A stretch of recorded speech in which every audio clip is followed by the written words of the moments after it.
ఈ రోజే డౌన్లోడ్ చేయండి. మీ ఫేవరెట్ షోస్ చూడండి. ప్రేమకు అడ్డం రాని చదువుకునే వయసు మనం లేచిపోయి బ్రతకడానికి ఎంత అడ్డుగా నిలబడిందో చూడు. మనం ఉత్తర దక్షిణ ధృవాలం, చూసుకోగలం గాని కలుసుకోలేం. నన్ను మర్చిపో శివా, నేనొస్తాను. ఆగో, లాజికల్ గా మహా తెలివిగా మాట్లాడి తప్పించుకొని వెళ్ళిపోదాం అనుకుంటున్నావా ఏంటి? ఏ ఆ లాజిక్ తెలివి నా దగ్గర లేవా? దేశం దాటిపోతే మీ వాళ్ళకి పట్టుకొని వెనక్కి తీసుకురావడం చాలా ఈజీ. మన దేశంలో సీసీ కెమెరాలు లేని స్లమ్ ఏరియాలు చాలా ఉన్నాయి. అక్కడికి వెళ్ళి ట్యూషన్లు చెప్పుకుంటూ, లేకపోతే ఏ కూలనాలు చేసుకుంటూ చాలా హ్యాపీగా బ్రతకొచ్చు బిందు. మన అదృష్టం బాగుంటే కలకాలం అలాగే బ్రతికేయచ్చు. అసలు బ్రతుకంటేనే రిస్క్. ఏ క్షణం ఏం జరుగుతుందో అసలు మనకు తెలీదు. ప్రేమ కోసం నువ్వు రిస్క్ చేయలేవా? ఇప్పుడు నువ్వు నాతో రాలేవా? రాలేను శివ. దొరికితే మా వాళ్ళు నన్ను చంపేస్తారు. నీకోసం నా ప్రాణాన్ని నేను రిస్క్ లో పెట్టలేను. సారీ. ఎంత పెరిగిదానివి, మరి నన్నెందుకు ప్రేమించావు? నీ భయంతో నన్ను బాధించడానికేనా? నీ ప్రేమ నమ్మి ఇంత మోసపోతాననుకోలేదు.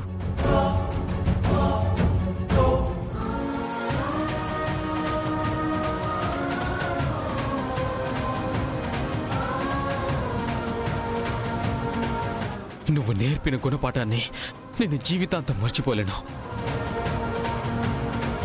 ప్రేమనే పదాన్ని నేనింక ఎప్పటికీ నమ్మను.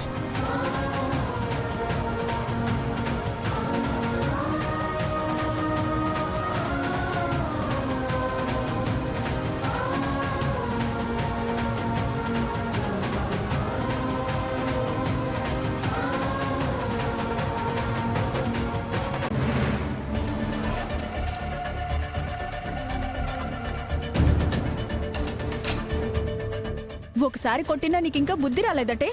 మళ్ళీ మా శివతో మాట్లాడతావా? మళ్ళీ మళ్ళీ నిన్ను కొడితే గానీ నీకు బుద్ధి రాదే?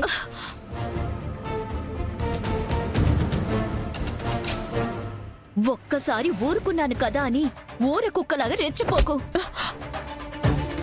శివేమైనా మీ ఇంట్లో ప్రాపర్టీయా? మీకు చెప్పకుండా వాడుకుంటున్నానని కొట్టి బెదిరించడానికి?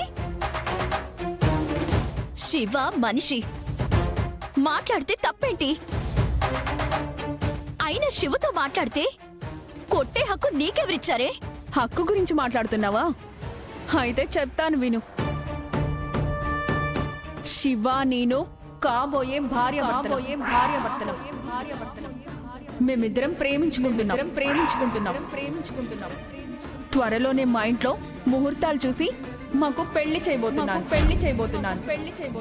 ఇప్పుడు అర్థమైంది కదా శివ మీద నా హక్కేంటో? మళ్ళీ నువ్వు మా శివతో మాట్లాడావనుకో, ఆ హక్కుతోనే ఊర కుక్కలా కాదు, కొద్దవ సింహంలా నీ మీదకి ఉరుకుతాను. గుర్తుపెట్టుకో.